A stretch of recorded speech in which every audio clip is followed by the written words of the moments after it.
다들 부러워했다. 퇴직식 날 사진 속 그는 환하게 웃고 있었고 그 옆에는 반짝이는 캠핑카가 서 있었다. 30년 넘게 회사에 몸을 바친 끝에 얻은 자유라며 그는 그렇게 말했다. 더 이상 출근 시간에 쫓기지 않아도 되고 상사의 눈치를 볼 필요도 없고 아침마다 어디로 갈지 스스로 정할 수 있는 삶이라고 했다. 친구들은 술잔을 들며 진짜 인생은 지금부터라며 그의 선택을 축복했다. 가족 단톡방에는 캠핑카 사진이 연달아 올라왔고 댓글에는 부럽다는 말이 끊이지 않았다. 은퇴와 동시에 떠나는 여행. 많은 한국의 50대, 60대가 마음속으로 한 번쯤 그려보는 장면이었다. 하지만 그 장면의 끝이 어디인지까지 생각한 사람은 많지 않았다.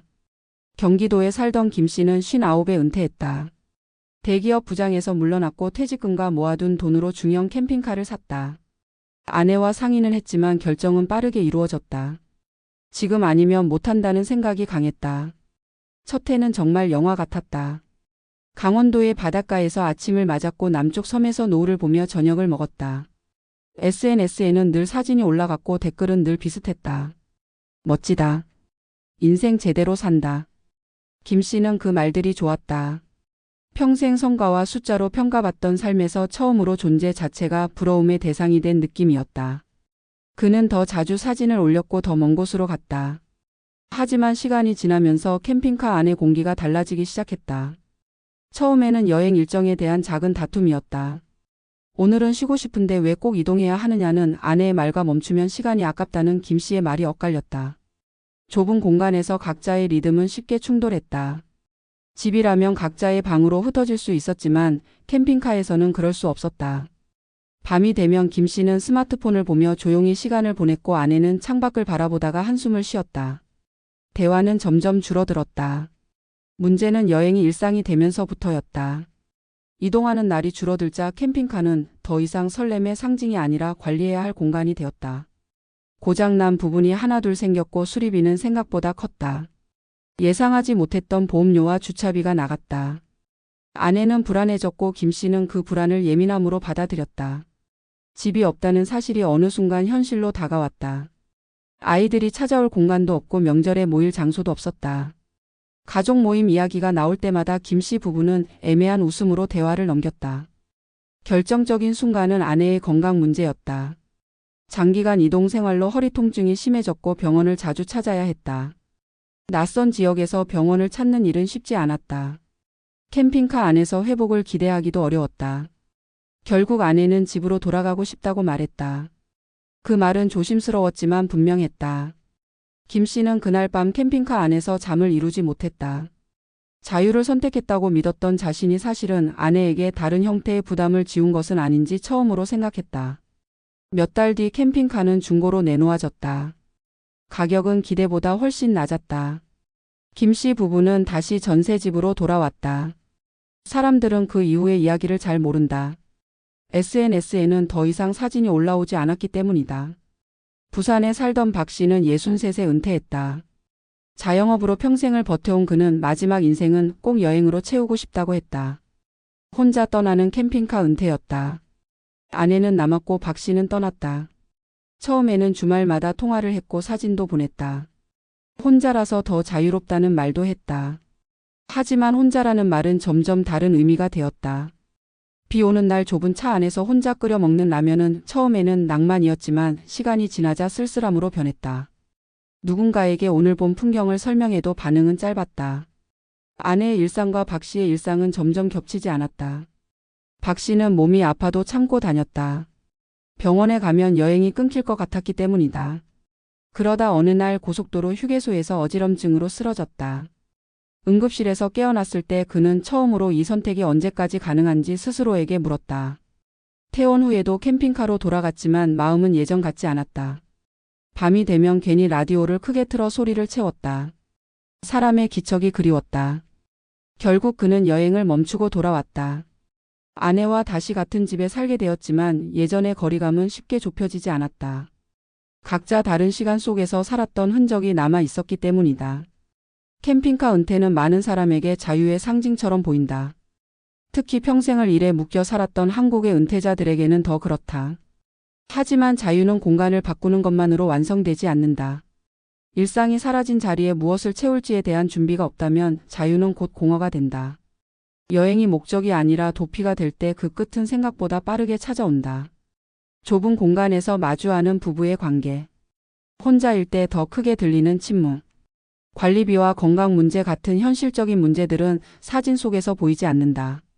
그래서 다들 부러워하지만 정작 그 안에 있는 사람은 점점 말이 없어지게 된다. 이야기의 끝에서 남는 질문은 단순하다. 우리는 왜 캠핑카 은퇴를 꿈꾸는가? 정말 여행이 좋아서인지 아니면 멈춰 서는 것이 두려워서인지 스스로에게 묻지 않으면 같은 길을 반복하게 된다. 은퇴는 떠나는 것이 아니라 다시 살아보는 시간이다. 그 삶에 필요한 것은 이동 수단이 아니라 관계와 리듬과 감당할 수 있는 일상이다. 다들 부러워했던 그 선택의 끝에서 많은 사람들이 조용히 깨닫는다. 자유는 멀리 가는 데 있지 않고 오래 버틸 수 있는 삶을 만드는 데 있다는 것을. 캠핑카 은퇴가 실패로 끝나는 이유를 단순히 개인의 선택 미스로만 돌리기는 어렵다. 이 현상은 한국 은퇴 구조가 가진 집단적인 착각과 깊이 연결돼 있다. 우리는 은퇴를 삶의 완성으로 상상해왔다. 오랫동안 참고 버틴 대가로 주어지는 보상 같은 시간이라고 믿었다. 그래서 그 시간은 즐거워야 하고 자유로워야 하며 남들이 부러워해야 한다는 전제가 먼저 깔린다. 캠핑카 은퇴는 그 전제를 가장 직관적으로 보여주는 상징물이다. 집을 떠나 도로 위로 나서는 순간 모든 책임과 피로도 함께 내려놓는 것처럼 보이기 때문이다. 하지만 현실의 은퇴는 보상보다 구조의 변화에 가깝다. 소속과 역할과 관계의 축이 한꺼번에 사라지며 삶의 무게 중심이 흔들리는 시기다. 그 흔들림을 견딜 장치 없이 이동만 선택했을 때 문제는 필연적으로 발생한다. 은퇴 후 캠핑카 생활이 초기에만 강한 만족을 주는 이유는 명확하다. 환경 변화가 주는 자극이 기존의 공허를 잠시 덮어주기 때문이다. 새로운 풍경과 이동 경로는 뇌를 바쁘게 만들고 외로움과 불안을 느낄 틈을 줄인다. 그러나 인간은 결국 반복 속에서 안정을 찾는 존재다. 여행이 일상이 되는 순간 자극은 줄어들고 그 자리를 현실이 채운다. 그때 드러나는 것이 관계의 밀도와 생활 능력이다. 부부라면 하루 종일 같은 공간에서 서로를 마주할 준비가 되어 있는지, 혼자라면 고요를 감당할 정서적 체력이 있는지가 그대로 드러난다. 많은 은퇴자들이 이 질문을 건너뛴 채 이동을 선택한다. 그래서 캠핑카는 자유의 도구가 아니라 회피의 수단이 되기 쉽다. 경제적인 부분도 마찬가지다. 캠핑카 은퇴는 종종 비용이 줄어드는 선택처럼 오해된다. 집을 처분하고 이동하면 고정비가 사라질 것이라는 기대 때문이다. 하지만 실제로는 생활비 구조가 달라질 뿐 사라지지 않는다. 차량 유지비, 수리비, 보험료, 주차비, 이동 비용은 꾸준히 발생하고 예측이 어렵다. 특히 건강 문제가 시작되는 시점과 겹치면 지출은 급격히 늘어난다. 정주하지 않는 삶은 의료 접근성을 떨어뜨리고 이로 인해 치료 시기를 놓치는 경우도 적지 않다. 이는 단순한 불편이 아니라 은퇴 이후 삶의 안정성을 크게 흔드는 요인이다. 준비 없는 자유는 비용과 불안을 동시에 키운다. 관계의 문제는 더 깊다. 은퇴 전 부부 관계는 각자의 역할 분담 위에서 유지되는 경우가 많다. 직장과 가정이라는 분리된 공간이 완충장치 역할을 한다. 은퇴와 동시에 그 장치가 사라지고 캠핑카라는 극단적으로 밀착된 공간이 주어지면 관계의 민낯이 드러난다. 대화 방식, 갈등 해결 능력, 생활 리듬의 차이가 그대로 노출된다.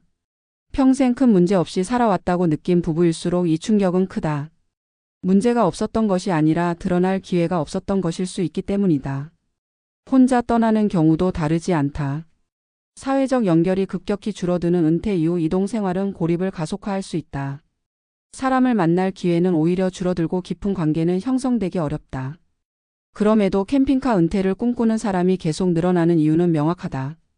은퇴 이후의 삶을 구체적으로 상상할 수 있는 모델이 많지 않기 때문이다. 우리는 여전히 은퇴를 쉬는 시간으로만 이해한다. 무엇을 하며 어떻게 살아갈지에 대한 사회적 설계가 부족하다. 그 공백을 로망이 채운다. 캠핑카 은퇴는 그 로망의 대표적인 형태다. 하지만 로망은 현실을 대신할 수 없다. 은퇴는 휴가가 아니라 또 하나의 생애 단계다. 그 단계에는 새로운 일상과 새로운 책임과 새로운 관계 설정이 필요하다. 이동은 그 일부일 수는 있지만 전부가 될 수는 없다. 캠핑카 은퇴가 모두 실패로 끝나는 것은 아니다. 충분한 준비와 명확한 목적을 가진 경우에는 의미 있는 선택이 될 수도 있다. 중요한 것은 이동 자체가 아니라 이동을 감당할 수 있는 삶의 구조다. 정기적인 거점과 의료 접근 계획 관계 유지 전략, 재정적 여유와 감정 관리 능력이 함께 준비되어야 한다. 무엇보다 이 선택이 지금의 삶에서 무엇을 피하기 위한 것인지, 무엇을 확장하기 위한 것인지 스스로에게 솔직해질 필요가 있다. 이야기의 끝에서 우리는 다시 질문 앞에 서게 된다. 은퇴 후의 자유는 어떤 모습이어야 하는가? 남들이 부러워하는 삶이 아니라 내가 오래 버틸 수 있는 삶은 어떤 형태인가? 캠핑카 은퇴의 많은 결말은 이 질문을 늦게 던진 대가다. 은퇴는 도망치듯 떠나는 시간이 아니라 삶을 다시 설계하는 시기다. 속도를 줄이고 방향을 점검해야 한다. 자유는 사진 속 풍경이 아니라 하루를 마치고도 마음이 무너지지 않는 상태에서 온다. 그 사실을 조금만 일찍 깨닫는다면 우리는 같은 길 위에서 같은 후회를 반복하지 않아도 될 것이다.